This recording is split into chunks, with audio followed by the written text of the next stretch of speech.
We're going to get some transfer news now, Danny. We're joined by our colleague here at talkSPORT, Alex Crook, who I see on my screen to my right. Mr. Crook, good afternoon to you. Good afternoon, all. The wonders of technology. We can see each other this lunchtime, so that's a nice development. Tell me, a bit of breaking news this lunchtime. Anything on Timothy Fosu-Mensah? Yes, indeed. We're hearing the Manchester United defender is leaving Old Trafford. No massive surprise, really, because he turned down the option to extend his contract, which expires in the summer. Bayer Leverkusen close to agreeing a deal with Manchester United for Fosu-Mensah. It will be a fee of around £1.5 million.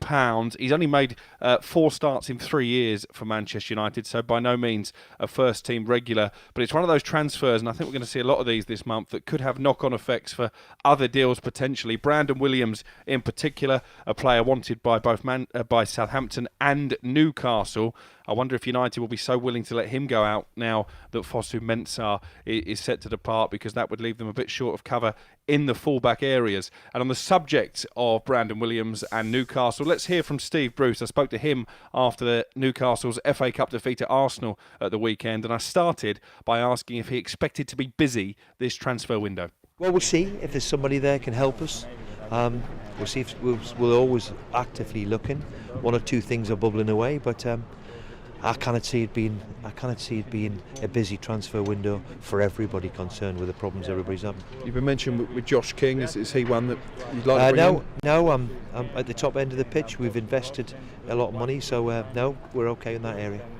Steve Bruce there speaking to me after Newcastle had been knocked out the FA Cup at Arsenal at the weekend. It's interesting that he seemed to distance himself from interest in Josh King. I think it is defensively where he's most keen to get cover, the likes of Williams and maybe Zinchenko at Manchester City as well. Josh King, Danny, is running out of options pretty quickly, as he did in the summer. West Ham, I know David Moyes is a fan, but they're not willing to pay the transfer fee that Bournemouth are asking, which would be more than £10 million for a player who's out of contract in the summer. Wolves showed a bit of interest. They seem to have decided they're okay now. West Bromwich Albion can't afford him. Would he go there anyway? Probably not. I think we're in a situation now where the most likely outcome is that Josh King runs down his contract and leaves on a free transfer in the summer, which makes you question even more why Bournemouth turned down West Ham's £13 million bid back in October. Yeah, it does. Always a shame to see a player with quality not playing as much as he should be. But with the way his situation is, you understand him waiting for the contract to go down. Bournemouth maybe tried to be too cute there, waiting on or batting people off against each other. I am surprised with Steve Bruce's reaction to the question about Josh King, because what have they got? 1 goal in 8. And actually Newcastle's strength is defensively. They can dig in and get some clean sheets and defend okay. So I'm surprised, because more pace and more attacking flair at the top of the pitch is exactly what they need. Yeah, I suppose Newcastle fans might say, Jim, that it doesn't matter who plays up front because they don't create any chances. Actually, Malcolm McDonald was saying that before the game at the weekend, that he feels sorry for Callum Wilson, who's having a feed on scraps. I'm throwing this into the mix. Are we hearing from Mesut Ozil tonight on Twitter? We are.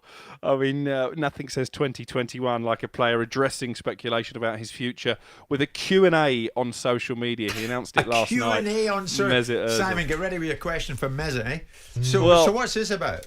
Well, it's interesting. He says he's going to address questions on his past and his future. Mikel Arteta, unsurprisingly, says he won't be paying any attention to what Mesut Ozil says this evening, and he was very tight-lipped when I tried to ask Arteta about Ozil at the weekend. The big issue here, and I'm keen to get Simon's view on this as a former football club owner, is that Mesut Ozil, reluctant, as you would be, to walk away from the final 6 months of his contract. When you look at his weekly wages, he's going to be owed around £9 million come the end of that contract. Talks between his representatives, Edu, and the Arsenal board continue. We know Arsenal are desperate to shift him on. One of the options we understand that is being discussed, Simon, is that he's paid off in instalments.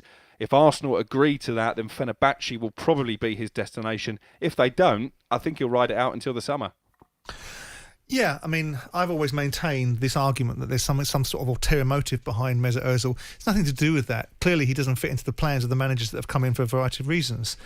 The notion that he has an integrity, he's a player that if he wanted to play, then he could have got a loan move, he could have got someone to pick up some of his salary, done a deal with Fenerbahce, go out on loan, get Fenerbahce to cover 150 grand a week of his loan fee, he plays. Now, people say, well, because he doesn't have to.